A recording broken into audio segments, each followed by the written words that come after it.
헤라비전에 오신 것을 환영합니다.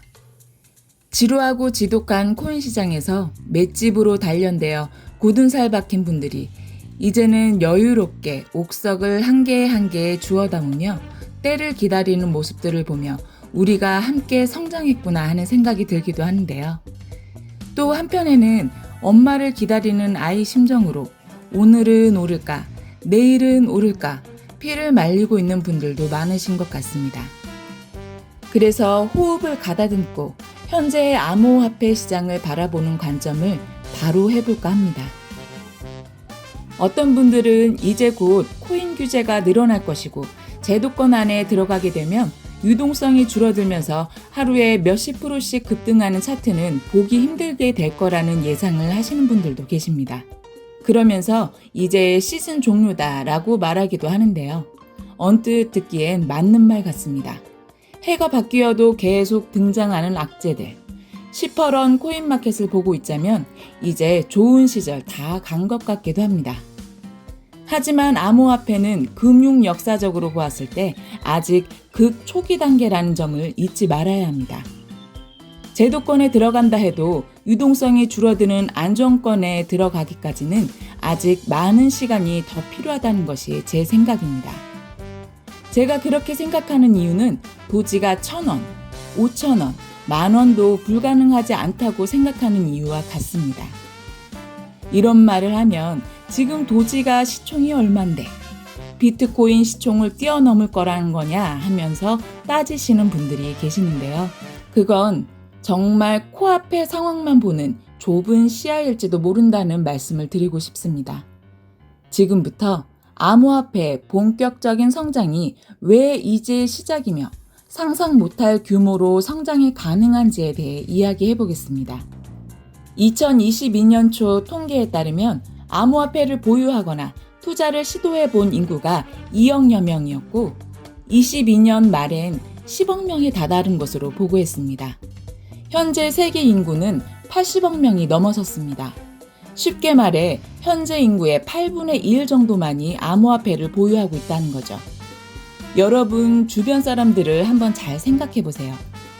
직장 내에서 코인 투자를 하는 사람의 비율이 얼마나 됩니까? 아마 10명 중 2~3명 정도가 아닐까요?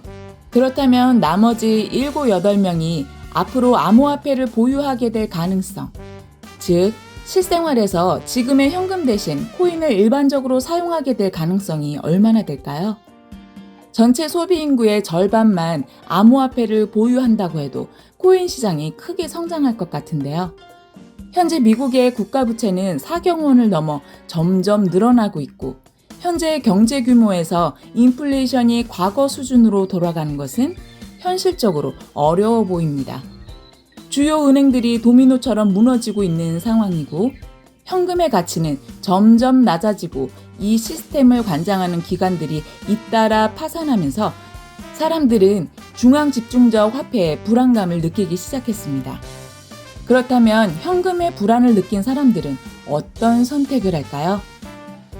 달러 보유량이 적고 높은 인플레이션에 시달리고 있는 국가들의 대안은 무엇일까요? 아까 제가 작년 말에 암호화폐 인구가 10억 명 정도 되었다고 말씀드렸죠?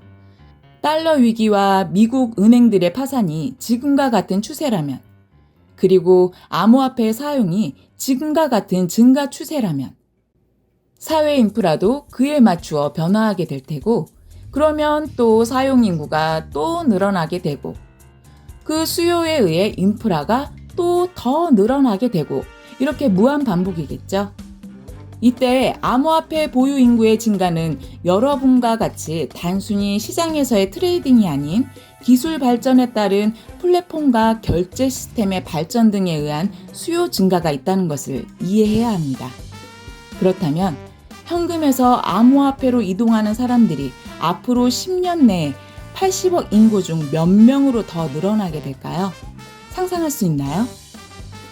암호화폐 보유 인구 및 사용량이 지금의 몇 배로 증가할 거라고 예상하신다면 그에 따라 암호화폐 규제가 생겨나고 제도권으로 진입한다고 해서 갑자기 가격이 적정선에서 멈춰 유지될 거라고 생각되시나요? 아무리 규제를 만든다고 해도 수요에 의해 급격하고 가파른 상승이 한동안 나타나는 시기가 올 거라고 생각합니다. 이것이 바로 암호화폐의 대중화 과정이 되겠죠. 주식하시는 분들이라면 S곡선 이론을 아실 텐데요.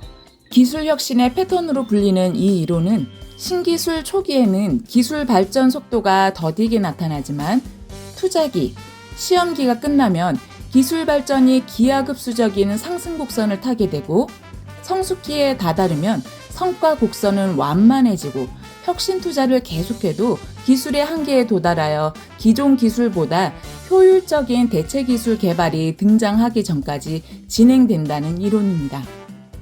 저는 이것이 암호화폐에도 적용될 것이라고 생각하는데요. 왜냐하면 이것은 화폐의 혁신이기 때문입니다. 그렇기 때문에 현재 우리는 암호화폐 초기 단계에 와 있다고 생각하고요.